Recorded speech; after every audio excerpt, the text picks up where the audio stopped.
Friends, నిజ జీవితంలో జరుగుతున్నాయి సినిమాలో పెడుతున్నారా, లేకపోతే సినిమాలో జరిగినవి నిజ జీవితంలో చేస్తున్నా తెలియట్లేదు. కానీ నేను చెప్పే స్టోరీ అలాంటిదే. మీరందరూ డిఎన్ఏ అనే సినిమా చూసారా? ఇది ఒక తమిళ సినిమా. దాంట్లో అథర్వనే యాక్ట్ చేశాడు. ఇంత రీసెంట్గానే రిలీజ్ అయింది. అది హాట్‌స్టార్లో టెలికాస్ట్ అవుతుంది. సో మీరు డిఎన్ఏ అనే సినిమా చూస్తే ఆ డిఎన్ఏ సినిమా కాన్సెప్ట్ ఏంటంటే, ఇది ఒక organised crime about the children's trafficking.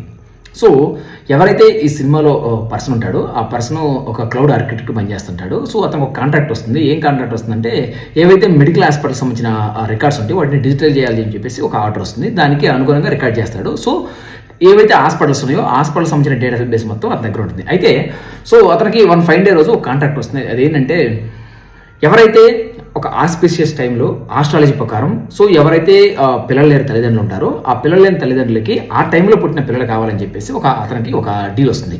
So దానికి ఒక 2 crore రూపీస్ కావాలని చెప్పేసి ఒక డీల్ వస్తుంది. దానికోసం అతను ఆల్రెడీ హాస్పిటల్ రికార్డ్స్ అన్ని అతని దగ్గరే ఉంటాయి కాబట్టి సో దాన్ని బట్టి ట్రాక్ చేసి ఆ టైంలో ఎవరు పుడతారో ఆ పుట్టిన వాళ్ళని వాళ్ళకి అమ్మేయడము, ఆ డబ్బుల్ని తీసుకుంటాడు. ఇది జనరల్గా మనకు సినిమాలో డిఎన్ఏ సినిమాలో జరిగిన మెయిన్ కాన్సెప్ట్. అయితే ఇప్పుడు నేను ఎందుకు ఈ స్టోరీ చెప్పానంటే, ఇప్పుడు నేను చెప్పే స్టోరీ కూడా ఇలాంటి కాన్సెప్టే. మనందరూ తెలుసు, తెలుగు రాష్ట్రాల్లో సెన్సేషనల్ సృష్టించిన ఏదైతే కేసు ఉందో సృష్టి ఫెర్టిలిటీ సెంటర్, అదే మనం డాక్టర్ నమ్రత అంటారు, alias Atluri Neeraja.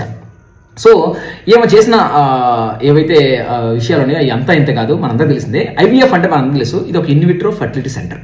In vitro fertility centre అనేది ఎవరైతే ఇంటెండెడ్ ఫాదర్ మదర్స్ ఉంటారో, ఎవరికైతే వాళ్ళకి పిల్లలు పుట్టడానికి ఛాన్స్ ఉండదో వాళ్ళు ఏం చేస్తారంటే వాళ్ళ దగ్గర నుంచి ఎగ్స్ కానీ స్పెమ్స్ కానీ తీసి వాళ్ళకి ఎవరైతే క్యారీ చేస్తారో ప్రెగ్నెన్సీని వాళ్ళ దాంట్లో ప్రవేశపెట్టేసి వాళ్ళ ద్వారా ఒక అద్దె గర్భం ద్వారా ఒక సరోగేట్ సిస్టమ్ ద్వారా వాళ్ళ పిల్లలు తీసుకుంటారు. ఎందుకంటే జెనెటికల్గా వాళ్ళ పిల్లలు ఉండాలని చెప్పేసి ఆ సిస్టమ్ ఉంది. అయితే ఈ ఐవీఎఫ్ అనే కాన్సెప్ట్ని ఆమె ఎంత బిజినెస్గా వాడిందంటే, ఇప్పుడు నేను చెప్పిన సినిమాలో ఆమె కూడా వాడింది. ఆమె ఏం చేసిందంటే, ఎవరైతే ఈ ఐవీఎఫ్ కోసం వస్తున్నారో ఆ వస్తున్న వాళ్ళ దగ్గర 30 లక్షల నుంచి 50 లక్షలు డబ్బులు తీసుకొని కేవలం ఒక 5 లక్షలకి బయట ఏజెన్సీ ప్రాంతాల నుంచి ఒక ప్రెగ్నెంట్ ఉమెన్స్ తీసుకొచ్చి ఆ ప్రెగ్నెంట్ ఉమెన్స్కి పుట్టిన వాళ్ళ పిల్లల్ని తీసుకెళ్ళి ఈ ఐవీఎఫ్ ఎవరైతే క్లయింట్స్ ఉన్నారో వాళ్ళందరికీ అమ్మేసింది. అట్ ద సేమ్ టైం ఎవరైతే వాళ్ళ హాస్పిటల్కి అబార్షన్ కోసం వస్తారో అబార్షన్ కోసం వచ్చిన వాళ్ళని ఒప్పించి వాళ్ళని కన్సెంట్ తీసుకొని వాళ్ళని కంప్లీట్ అబార్షన్ అవ్వకుండా వాళ్ళ ప్రెగ్నెన్సీ క్యారీ చేసి పుట్టిన పిల్లలు కూడా మీకే పుట్టారని చెప్పేసి ఎవరైతే ఇంటెంట్ మదర్స్ ఉన్నారో వాళ్ళందరికీ అమ్మేసిందంట.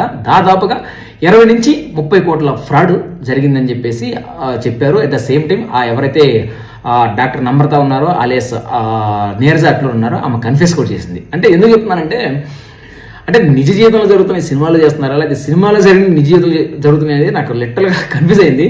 ఆ సినిమాకి ఇక్కడ జరిగిన స్టోరీ రెండు ఒకటే, అదే కైండ్ ఆఫ్ మోడల్, అదే కైండ్ ఆఫ్ బిజినెస్.